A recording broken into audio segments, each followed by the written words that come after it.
So we're going to begin now with this webinar, which is going to be a kind of hybrid event.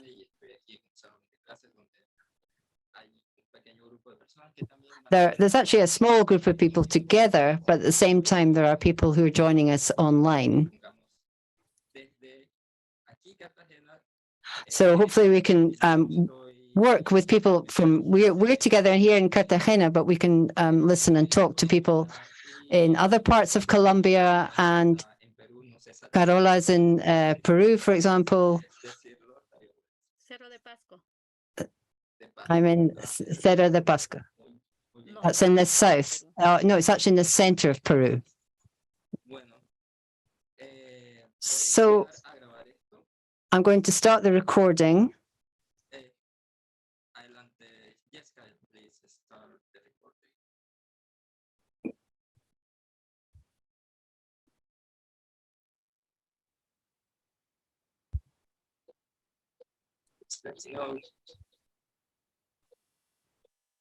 Recording in progress.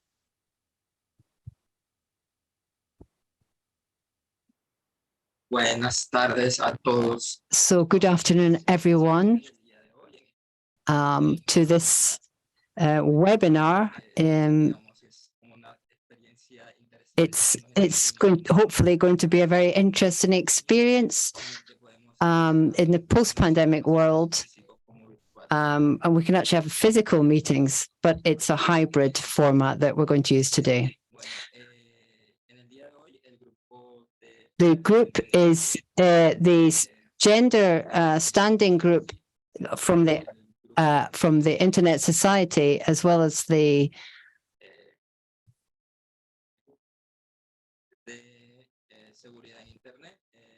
Internet Safety group have joined together to create this webinar in which we're going to talk about various forms of online violence in that context. We are basically a group that has been looking at gender violence online, and this conversation we will be joined in that with Carola, Carola Huaringa Ospina, and I'm going to hand over to her now. Thank you. It's a pleasure and welcome to this event. Bear in mind that today we must remember that everybody concerned, governments, companies, and other organizations in civil society, we must commit to a safer internet, and fundamentally we need to protect the vulnerable among our society, including young people and children. And it was in 2021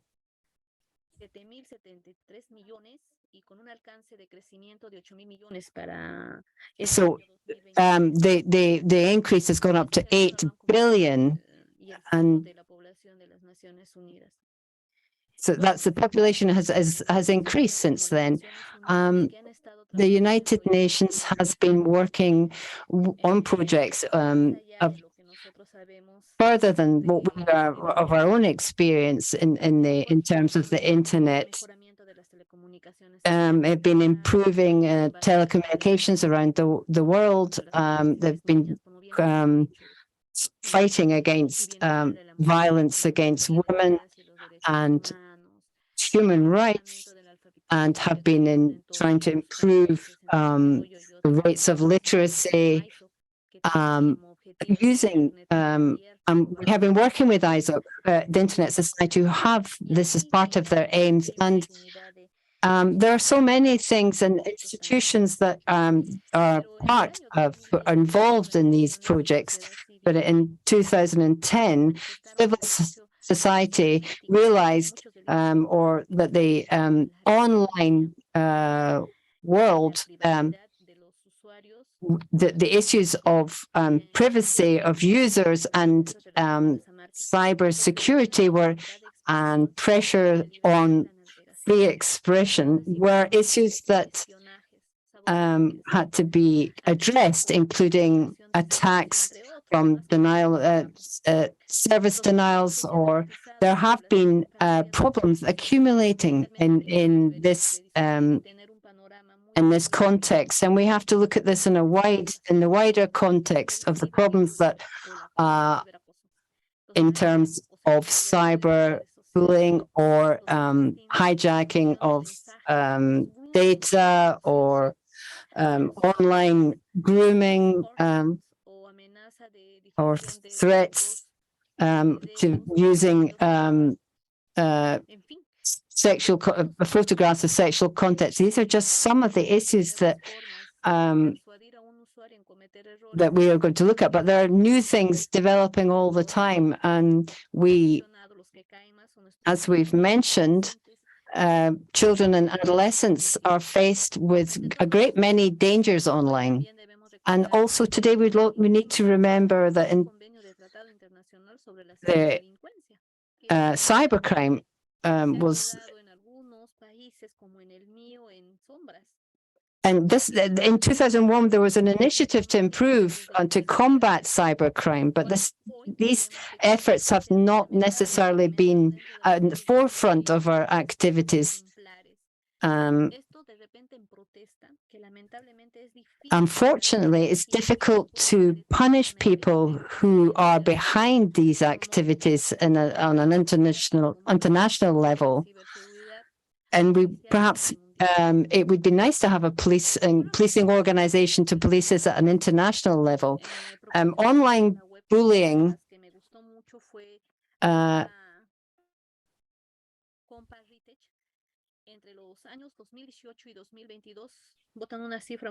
we had the example of Comparitech where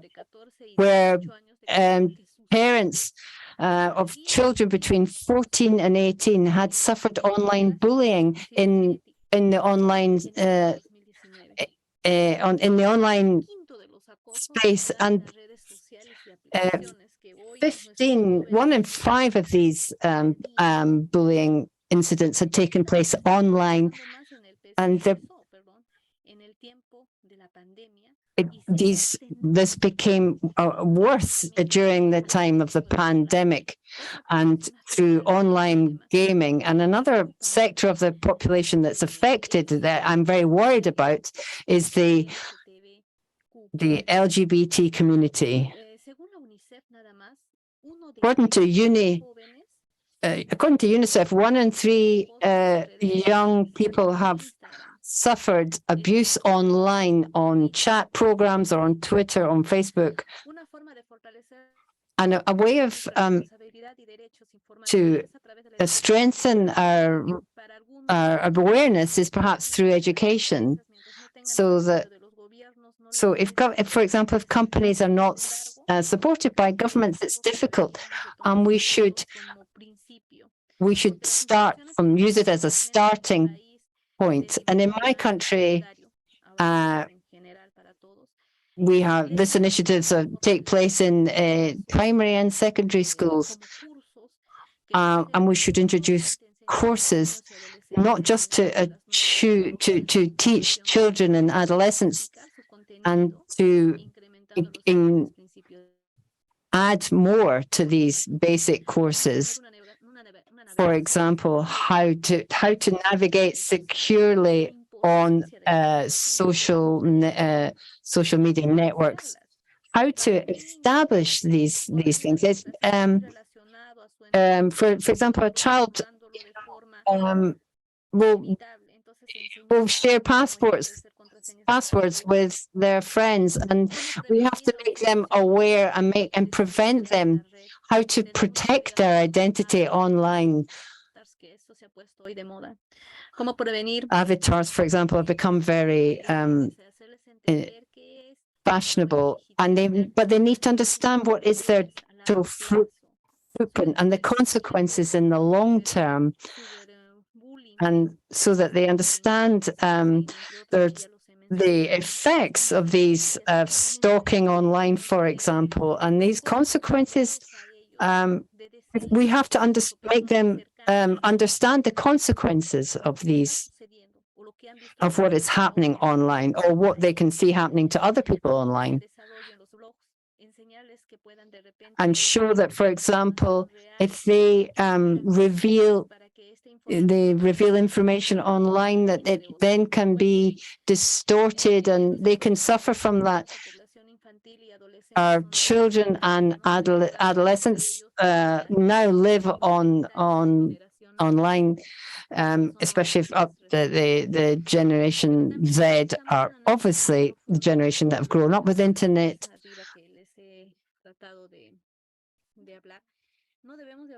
But we mustn't forget that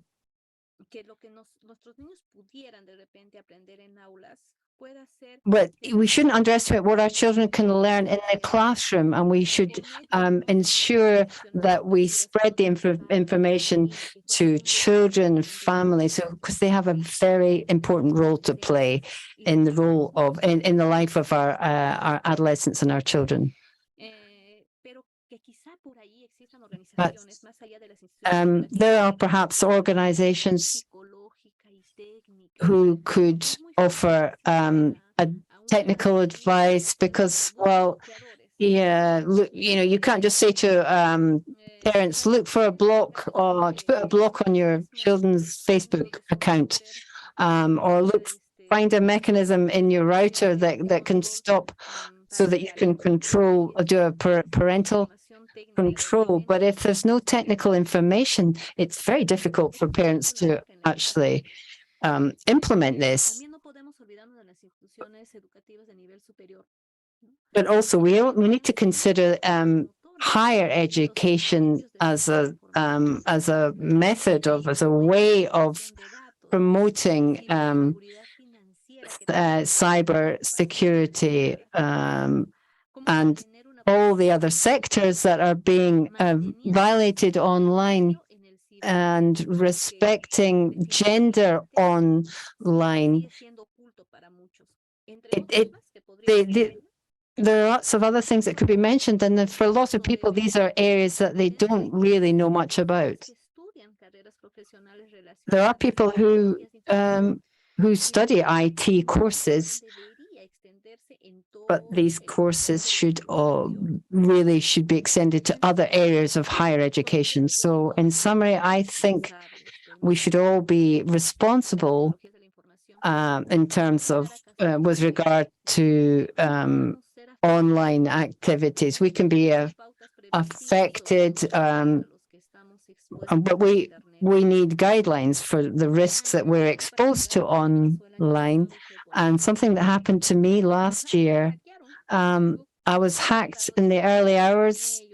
Somebody tried to get in touch with me and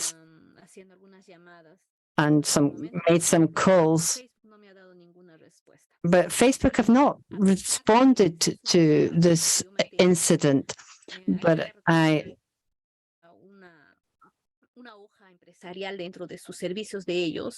esta empresa también ha sido perjudicada de alguna manera. Because a company was affected because they had given information about a company online, and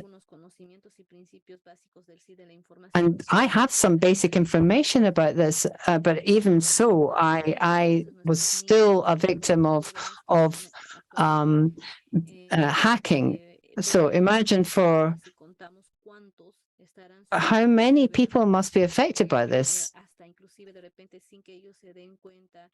without them even realizing how much the information that they're revealing online. We need to be making them aware of the consequences of that, and we need to join forces in civil society and ask our governments and companies, Facebook, Twitter, because they have a big influence on social media, and NGOs and academic institutions, so that we can consider mechanisms that can protect children and adolescents and prevent them from falling victim to these practices. There was last year I heard for the first time of an NGO that was promoting cybersecurity. Their name is MetaRed, and it's a higher education institution which is had joined the efforts to establish mechanisms to protect or reduce, protect users, but also reduce the effects of cyberbullying. And suddenly, if you we can support each other if any of you discover other organizations that are conducting similar activities. It was possible to identify using their initiative and identifying certain principles for young people, allowing them the ability to identify what cybersecurity courses would be useful and how they can learn certain basic things and raise awareness amongst people so that we could reduce the problems that we're seeing in cybersecurity and cybercrime in all its in all its shapes and sizes, because we and the LGBT community is being affected, and their rights are being affected when they are on social media. There are many tools, but unfortunately they're very technical, and it would take a long time for these to be implemented. And perhaps today you could give us some ideas of things that could be used de todos nosotros y poder ingresar quizá de poco a poco a nuestros gobiernos, ingresar a nuestras comunidades educativas y poder sumar un granito de arena para que de alguna forma nosotros podamos identificar todos estos problemas y impulsemos proyectos de cambio. Muchas gracias.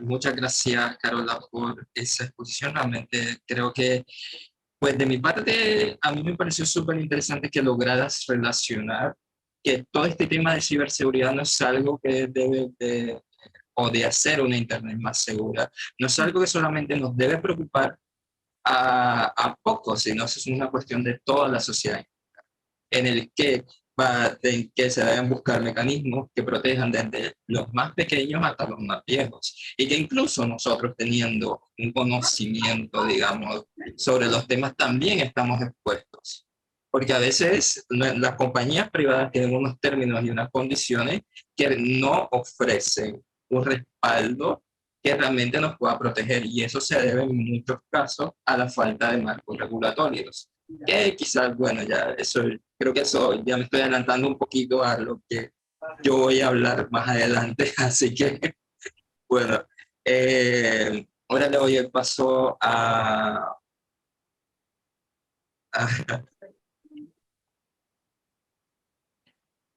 Janett, para que nos cuente un poquito más en específico lo que tiene que ver con violencia de género online.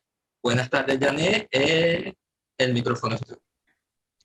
Buenas tardes, Umud. Muchas gracias. De verdad que es un placer poder estar aquí con todos y aprovechar este espacio para hablar de temas tan importantes como es todo lo que ocurre en Internet. Primero que todo, me presento. Soy la coordinadora del grupo de Women in Tech, capítulo Colombia. Venimos haciendo varias actividades y pues los invito a que todos nos visiten en nuestra página de LinkedIn, Women in Tech, Chapter Colombia. Ahí nos pueden encontrar consultas, que podamos interactuar, que podamos hacer muchas cosas a nivel de Latinoamérica. Quiero hablar el día de hoy sobre la violencia digital contra la mujer. Y quiero empezar con una imagen. Umut, si tú me puedes colaborar, por favor, publicando la primera imagen. Y quiero que hagamos un análisis de las siguientes imágenes que vamos a publicar en este momento. Durante varios webinars, tranquilo Umut, ve buscándola y yo voy hablando mientras tú la vas publicando.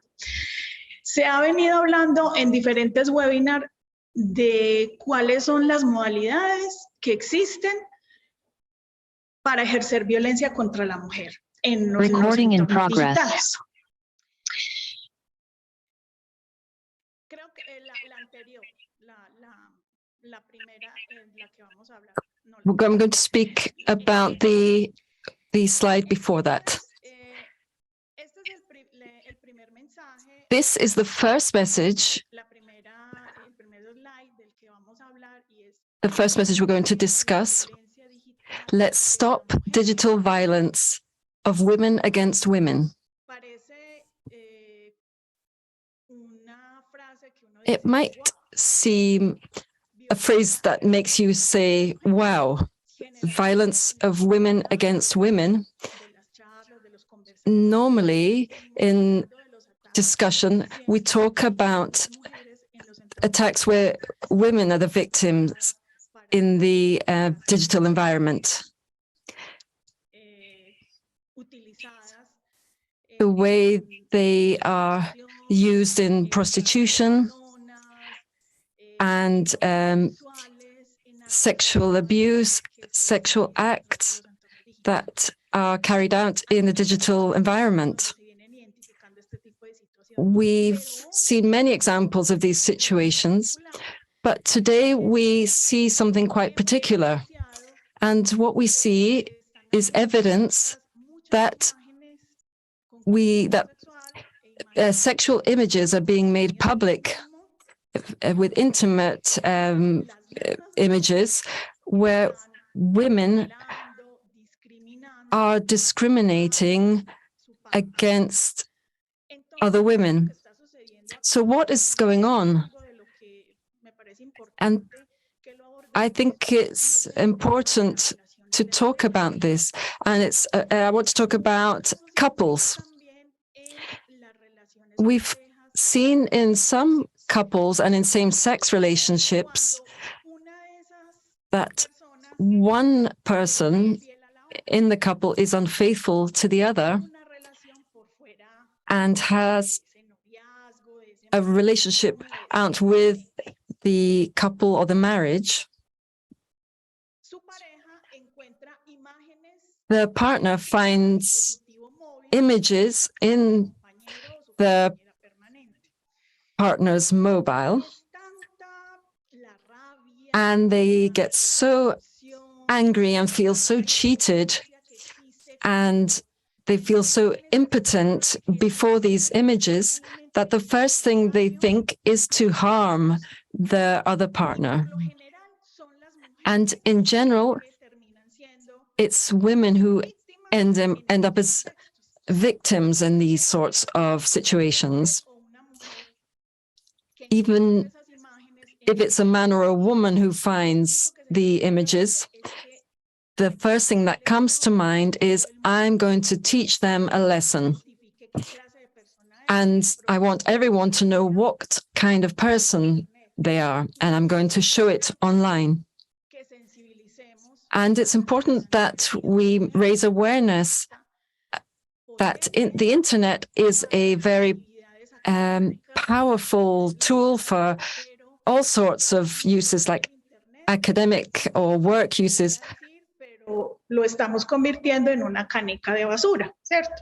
Estamos llevando los problemas, los odios, los resentimientos, la discriminación hacia internet. ¿Qué es lo que sucede cuando se hacen públicas imágenes con contenido sexual y más que son contenido íntimo, donde una pareja decidió compartir imágenes pero que no salieran de su esfera íntima, ¿cierto? Personal. Cuando esa información sale de la esfera íntima y llega a ser publicada en redes sociales o se convierte en una información pública, no hay manera de detenerla, no hay forma de eliminarla. El daño que se le hace a la mujer en el momento que se hace pública esa información es irreparable. No hay manera de que, listo, vamos a eliminar esas imágenes, esos videos, para que no vuelvan a aparecer. En Internet no hay nada que no se pueda eliminar, ¿cierto? Es imposible. Entonces, la mejor manera de evitar estas situaciones es que no compartamos información a través de redes sociales y menos a través de las redes de mensajería, porque van a terminar siendo, alguien va a terminar accediendo a esa información y va a terminar publicándola en redes sociales.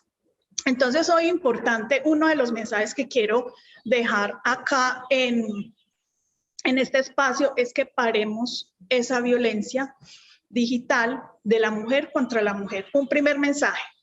La segunda diapositiva, Umut, si me haces el favor, y vamos a hablar de esta otra diapositiva que me parece súper interesante, y es que hay un mensaje, ¿cierto? Podemos luchar por algo mejor. Defiende Internet sin violencia digital. Detengamos el odio y acabemos la violencia. Estas conductas que se vienen realizando por los usuarios en Internet no están dimensionando el daño que le hacen a la mujer cuando está siendo expuesta en redes sociales. Y quisiera que ustedes tuvieran en cuenta, yo sé que hay personas de otros países, pero me gustaría que anotaran esta sentencia. En Colombia, la Corte Constitucional ha advertido varias situaciones que se han venido generando por la publicación de contenido íntimo y que se ha hecho público en redes sociales. Es la sentencia T-339 del 2022, donde la Corte está manifestando que, si bien es cierto, a la persona en el momento que se entera que su pareja le es infiel, claro, está siendo dañado su corazón, están ofendidos, quieren dañar lo que se les atraviese, pero eso no significa y no los autoriza para utilizar material tan sensible, material íntimo de una persona y ser publicada en redes sociales. Entonces, el llamado, y más que hoy es el día del Internet segura, es que todos empecemos, y ahorita creo que lo va a decir, vamos a trabajar hoy el hashtags. Vamos a trabajar un hashtag donde vamos a hablar de detener esa violencia, de defender Internet y que no se sigan viralizando contenido íntimo donde se violente a las mujeres y donde se esté lesionando su buen nombre, que vuelvo y repito, a esas personas o a esas mujeres se les ocasiona un daño irreparable. Entonces, lo mejor es prevenir esas acciones, así como nosotros, como lo decía Carola, con los padres de familia, advertirles de los riesgos que pueden tener sus hijos en las redes sociales cuando están en contacto con personas desconocidas y que pueden engañarlos o engañar a las niñas para que se desnuden frente a una cámara, se tomen fotos y envíen a desconocidos para que ellos empiecen a traficar con esas imágenes. Lo mismo hay que hacer con la relación, al menos con las mujeres o que tengan relaciones de pareja. Evitemos compartir ese tipo de material para que no seamos víctimas de estos casos que son imposibles de detener, donde el daño vuelvo y repito, es irreparable y no hay forma de detenerlo. Entonces, estas dos imágenes, ya Umud nos dirá más adelante, vamos a compartirlas en redes sociales, queremos que esto se vuelva viral y que lo trabajemos el día de hoy compartiendo. Entonces, esta es pues como mi intervención. Tengo muy pocos minutos, me dieron muy pocos minutos, entonces creo que es algo importante que lo tengan en cuenta.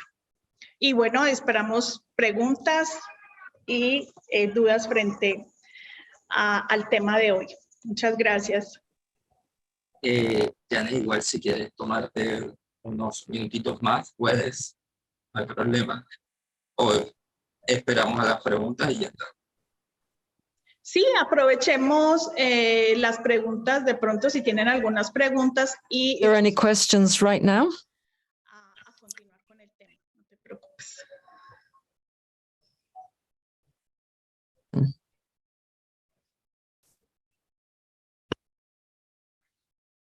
No sé si tengan alguna pregunta. Are there any questions someone would like to ask right now? Nuevamente, Carola. Hola, Carola. Janett, it's me, Carola. I have a question. You were talking about the Convention of Budapest. In my country, it's really a kind of a dead bit of legislation.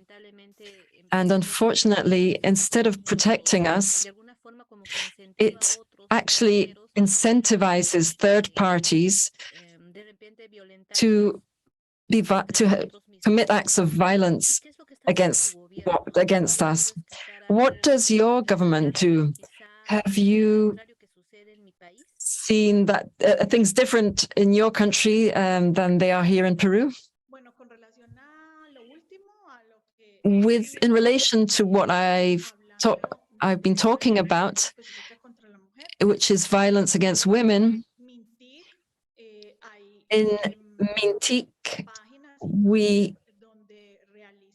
there are some good web pages with information about not sharing information, intimate photos with others. But there's a trend that this is growing. So society doesn't seem very aware of this problem. So today is a great opportunity to talk about it and to call to everyone, and especially to women in relationships and women who share intimate details on social media, that they need to be aware of dangers and to discuss this with the partner, the boyfriend, the girlfriend, and especially if they're in the LGBT community. This is a community that's found itself under attack online, and it's important to try and stop the publication of this material to online.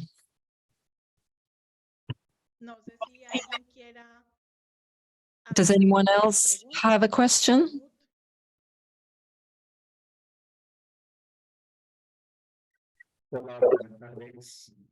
Good afternoon.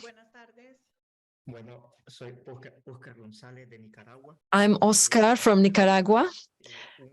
I have a comment to make about this topic. When we talk about violence, gender-based violence or cyber violence, here in Nicaragua, we have a law that penalizes violence against women in the physical space, but also in a virtual space.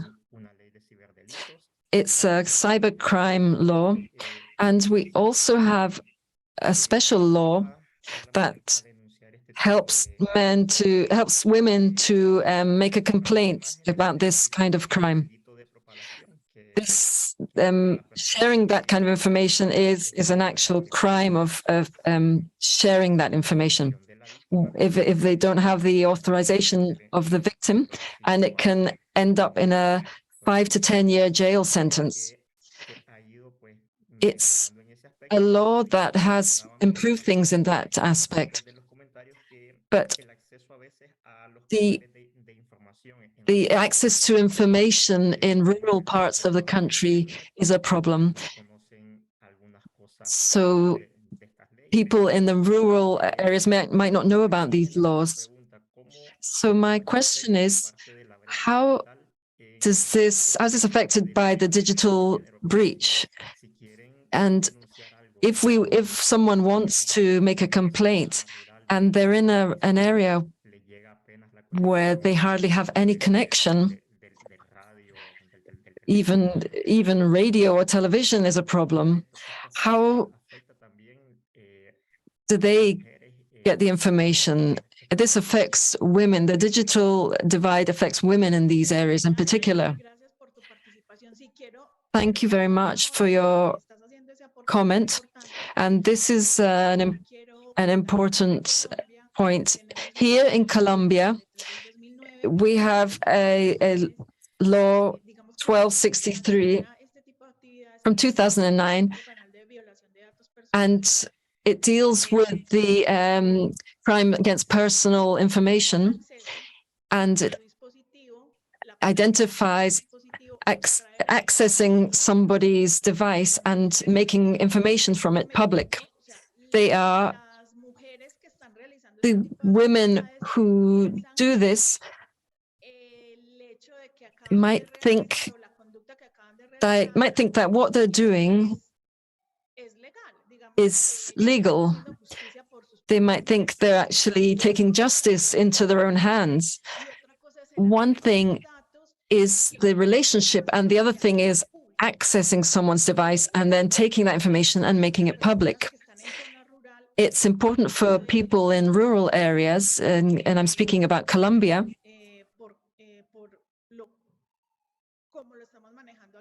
and this is how we're doing it here in Colombia.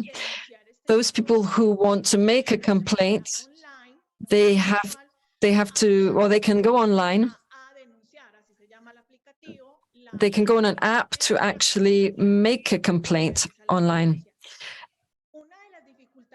One problem, and it's important to say this, is that the information doesn't reach rural zones. So we have to look at prevention measures like urbano, hacer presencia en las instituciones educativas, trabajar con las entidades de gobierno de los mismos municipios para hacerles llegar la información a las personas, porque Internet está avanzando de una manera tal que llega hasta lugares donde nosotros no podemos llegar. Ya tenemos mucha población en zona rural conectada. Internet está llegando. Estamos desde ISOC, estamos tratando de llevar Internet a esos sitios donde Internet pues, aún no Recording llega. in progress. Si llegamos con Internet, But if we can get there with the Internet, it's really important that we focus on digital education.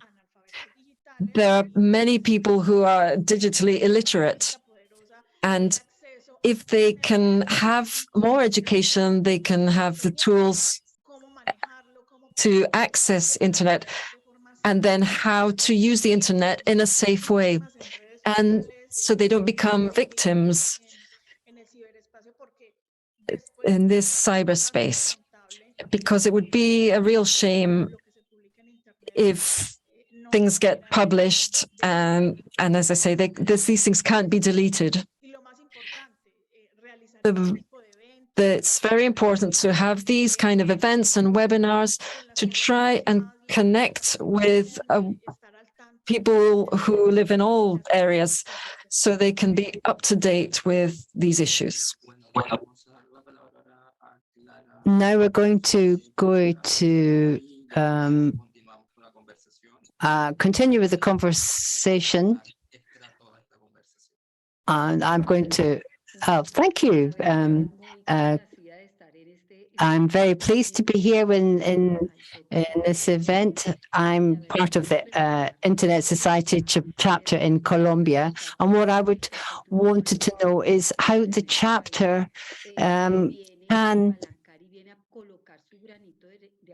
how are they going to contribute to this, to what's being shared today, and where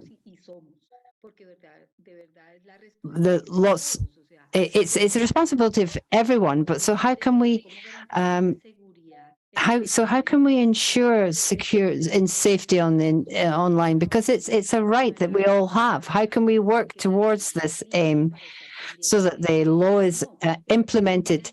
It's a kind of ethical subject. It's a question of values, and it's a question of culture, and we have to look at it from various aspects so that our communities can have access to the internet, but they have to be shown how to use it, so that there are many parts to this safe use of the internet. And it's impossible to have 100% safety, obviously, but if we can at least reduce the risks, and the chapter has approached this as an opportunity to, by creating an agreement. Red Papas is part of it, ISIMEC. There are several institutions that have taken part in this initiative with an objective to, and this conference is to provide a safe practice online for our children and adolescents and women. And Janett, of course, is our coordinator for our young people, Carol, and what we need to do is guarantee their safety and health, a healthy use of the internet. But we're just beginning. But this conference, it's a good subject. And I'm very delighted to see these special guests. Carola, thank you very much, and Oscar in Nicaragua. And it's a question of how do we share amongst chapters and amongst countries, and how do we share our problems and our approaches to resolving these problems with regards to children and adolescents, and also with regard to women, because I think it's for it's what has, it's something for everyone. Like, we can say what has the government done, but what has the education sector done, but each person, each area, each institution has to make its contribution so that we create a overall effort. I think there's a law that says, so for example, a law that would prevent children going online until they've reached a certain age. So, for example, yes, parental controls are good, but you have to know how to use them and understand how to protect children. I'm very delighted by this event and to be able to share so that and raise awareness on this subject. And we have to create agreements and working with government departments. And if there's and we could even include the discussion with at nursery level in terms of cybersecurity. These are the fundamental areas that I wanted to say, and the chapter is completely involved in the programs we're working with governments, chapters, with education departments and specific teams working on this subject. It's it's a question of human interaction via the internet, of course, but we have to create agreements, not just on infrastructure or on how it's or controls. But what we have to do is create agreements and learn. So by learning, we understand. And by studying and sharing, by sharing what we have, we can make progress. Thank you very much. Thank you.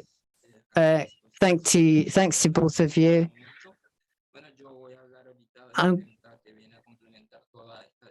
I'm going to talk a bit more about this and add a bit more to the subjects that you've been talking about, and in terms of the LGBTQ community. Carola talked about it, and how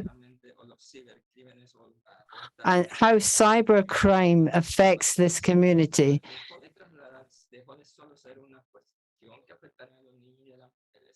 And well, for the same issues that affect men and the women and children, how does it affect the LGBT communities? Is it, or perhaps it's for those who have a gender identity or sexual identity? It creates a sort of imitations for people who are interacting online.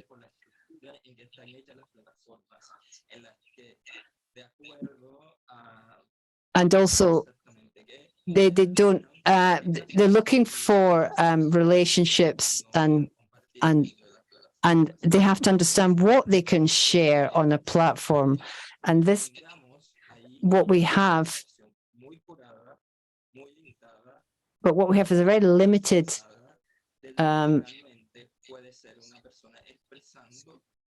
what we have is what we receive online from someone is a very limited view of who they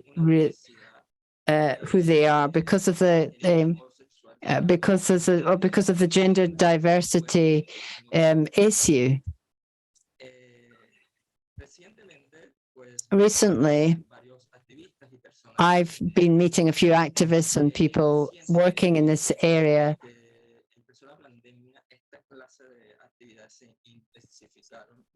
And what they've said, that there was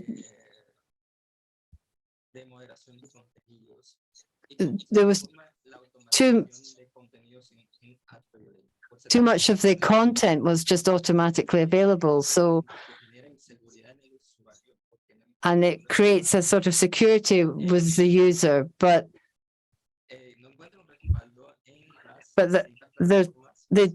they don't receive support in terms of protecting their own data.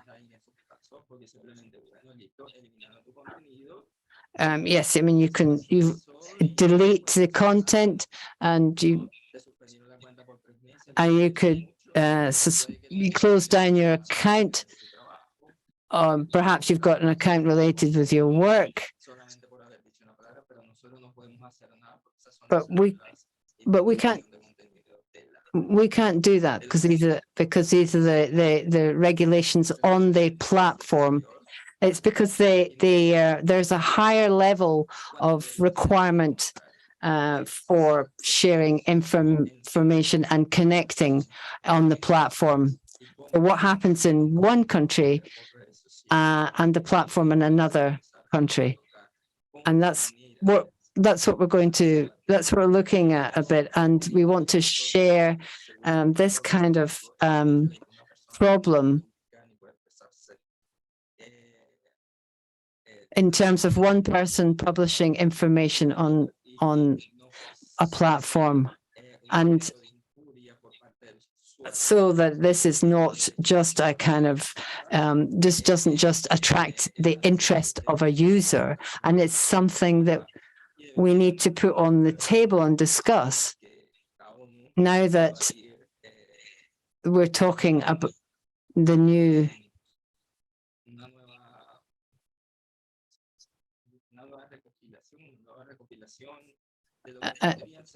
a new categorization of the new laws that or of interacting online. And these reflect, which need to reflect the way people behave in these communities. It would be good to start asking ourselves where this will fit in. Children, women, and gender diverse people, how their rights are going to be protected. Oh, yes, it's true. There are lots of tools that we are available at the moment. End-to-end encryptions, for example, and there are laws that cover the sending of messages.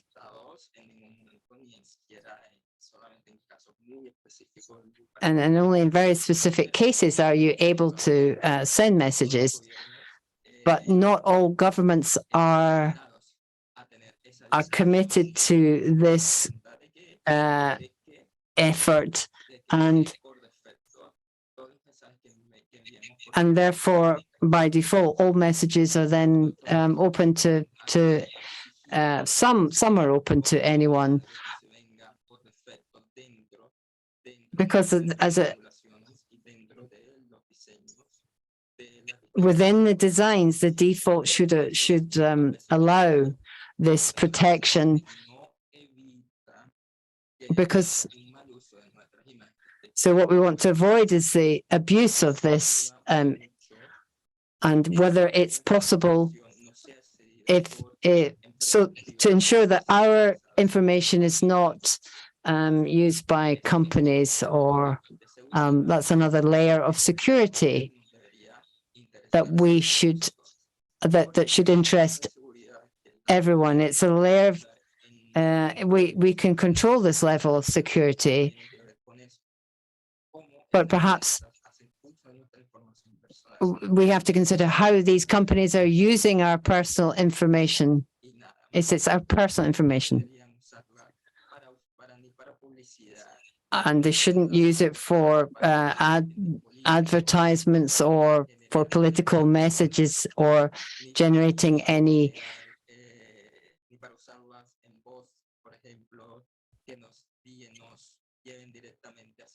or messages that reach us directly. There are major consequences of this. So, for example, in political campaigns, they use this type of information, and this affects bubbles of groups of people.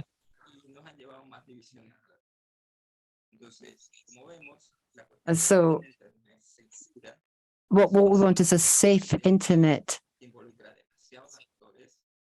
but we need to involve all actors and consider the intentions of people involved in this. And if you've got something to say, I'm going to leave this session open for questions, and you're very welcome to ask your questions. Thank you.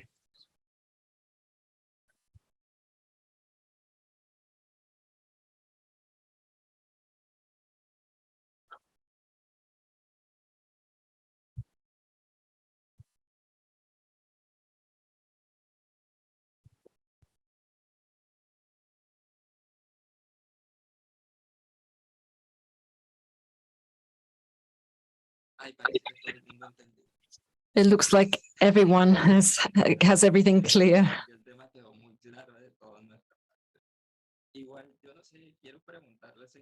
Well, do you have a question for all of us, or anyone directed at any speaker in particular? Janett, Carola, they're here. If you want to say something. Yes, the last thing that you talked about, and I would like to emphasize that these webinars are really important. We should keep promoting them. Our conversations are there, but we need to find mechanisms that work and that result in action, but especially by our governments. One thing you talked about, which hasn't been shared much, is about how our information is sold for marketing reasons, and it's very sensitive information.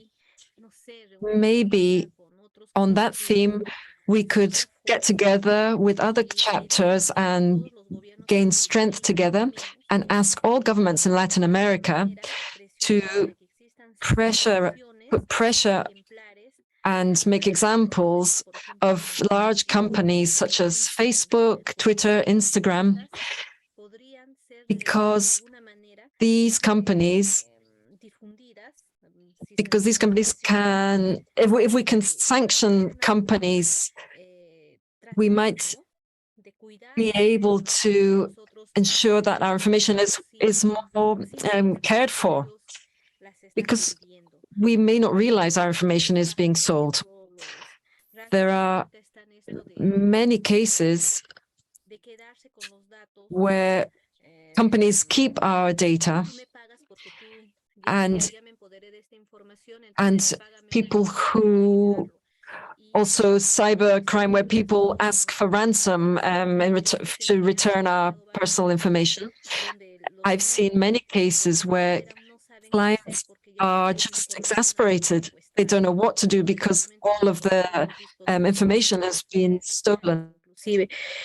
¿Y qué hacer ahora, no? O sea, pagar no es una solución, porque ransom isn't a solution, because it's not an end to the problem.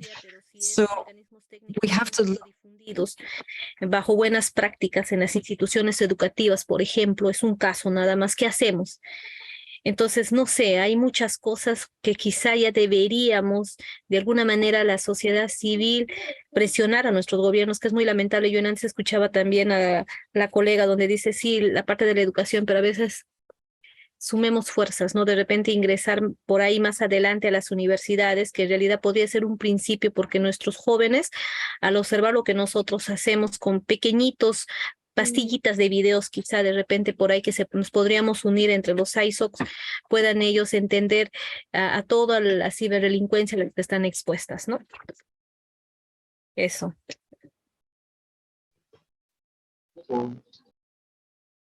Puedo aquí participar, dado ya el tiempo. Excelente, Carola. O sea, definitivamente lo que nos tenemos es que seguir entrelazados.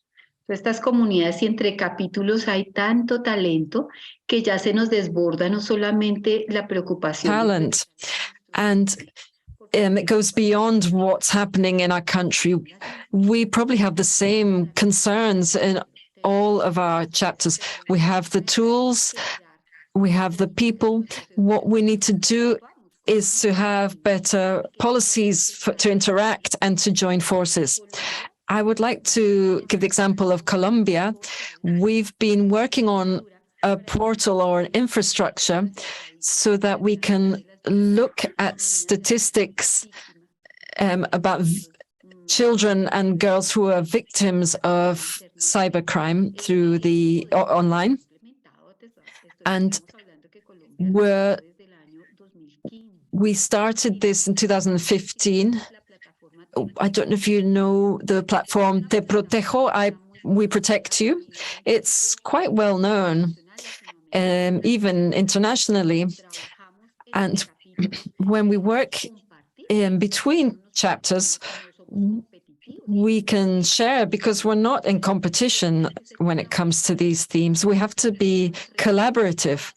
We are representing a region, and if people have good practices and models and they work, why not share them with others? We can then all gain benefits on a wider scale. This really helps to strengthen our message. What you say, if we could, between all Latin American chapters, we can approach Facebook and companies like that. And we tell them they have to be responsible. They have to have better policies. We could really achieve something more than we could achieve alone. And it's a very complex situation because we also have a legal framework, and each country has its own data protection laws. Here in Colombia, we have a data protection law, which, when it refers to boys and girls, is much more stringent than that protecting commercial data. So let's continue with these conferences and these webinars. I think the idea of speaking to one another. Desde el 2015 y México se enteró hace un año, creo que es hace un año, de esta plataforma. A year ago, and they decided to copy it or to apply it themselves. So sharing information, sharing models, how it's built up, and it's very useful. And we now have we've expanded it to create an observatory called the HIAS, and we look at information about safety for boys and girls, and this could really be of interest to another chapter. So if in ISOC we could cooperate, we work with Red Papás, which is for parents, and in October we have a special event.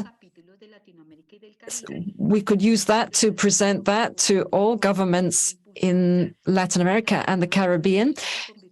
We could talk about this platform Te Protejo, and that's expanded to incorporate some others that are similar.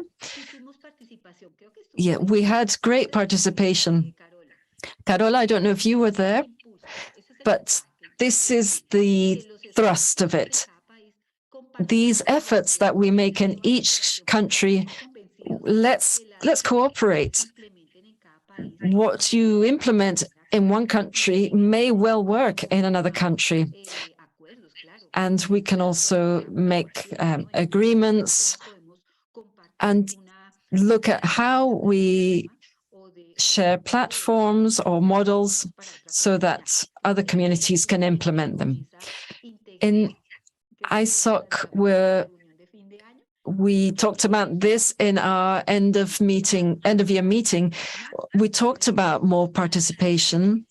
We talked about our action plans and working in a unified way. And let's have a plan of work.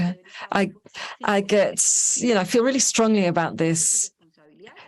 We need to define roles and responsibilities and move forward. And I really wanted to share that with you.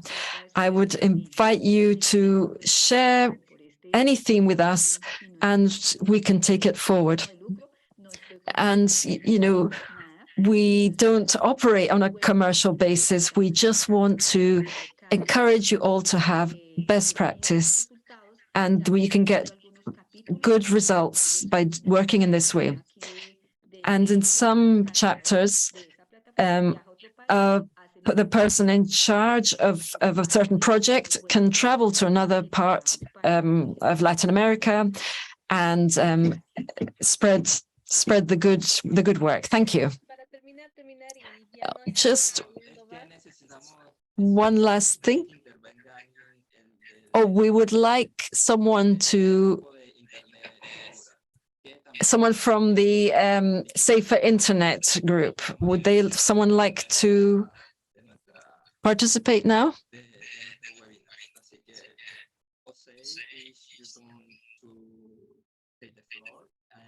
Oh, yes, just please share what the special interest group of internet safety have. And welcome.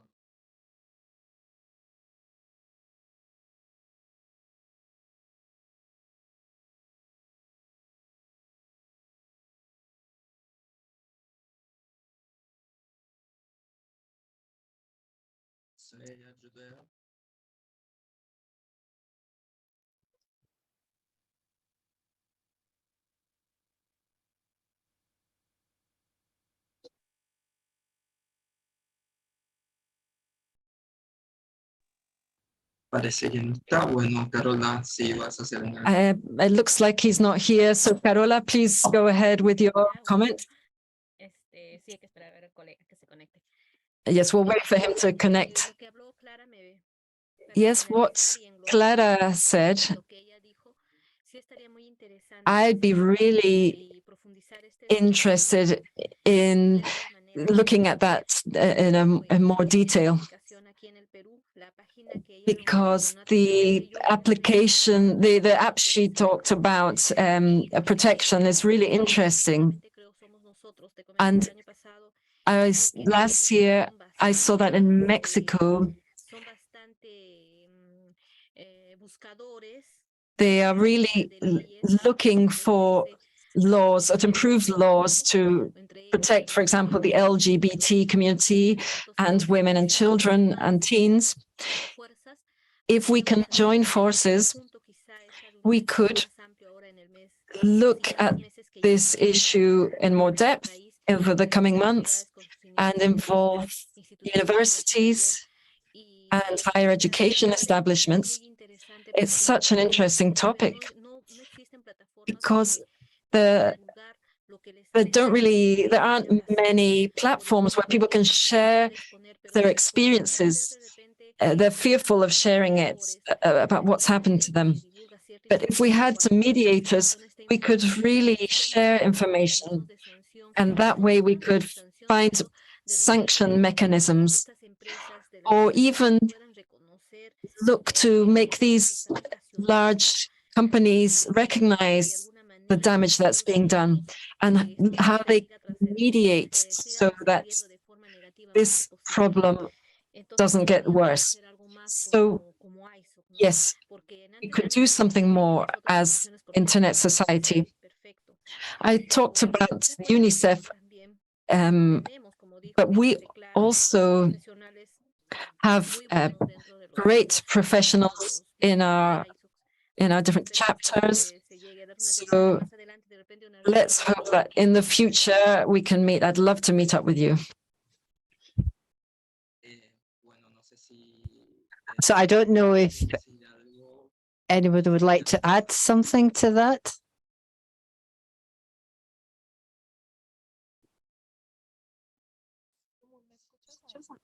Can you hear me? But yeah, the volume is quite low, so can you hear me better now? Yeah, that's better. Just to close the meeting, as we were saying at the beginning, it's important in Latin America, we need to share what we have to do is raise awareness on sharing images online. It's very, but it's not even, we haven't done enough of this yet. We need to stop it. We need to talk in communities and institutions and schools to raise awareness so that I work more from a preventative basis and warn people, don't share this image, because are you sure that there won't be consequences for someone? Are you sure it's not going to hurt somebody if you publish this information or this image? And we're going to use the hashtag #NoViolence online and share it in the chat function so that you can use it on social media. We're going to share the images of that Umut was talking about. Thank you for the invitation to talk today. I'm very grateful to you for joining us, and especially since it was such short notice, and I'm delighted that you could all take part and that we could have this conversation.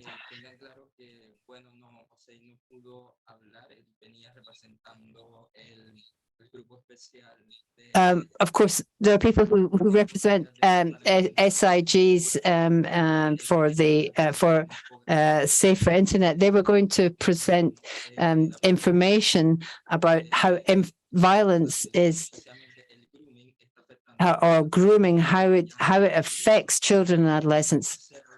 But as we couldn't do this within the time frame, within the webinar, I'm going to share it on various networks and with various groups involved in this.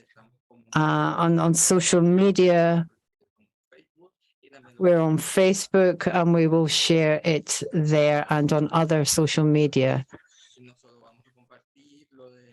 We're also going to share the Internet Safety Group, the Safer Internet Group information and the campaign that I've mentioned, because the idea is to gradually to end gender violence online. And I would like to thank you very much for taking part, and I hopefully and I think I look forward to the next webinar, which will probably take place around the International Women's Day. Thank you very much. Good afternoon. Goodbye.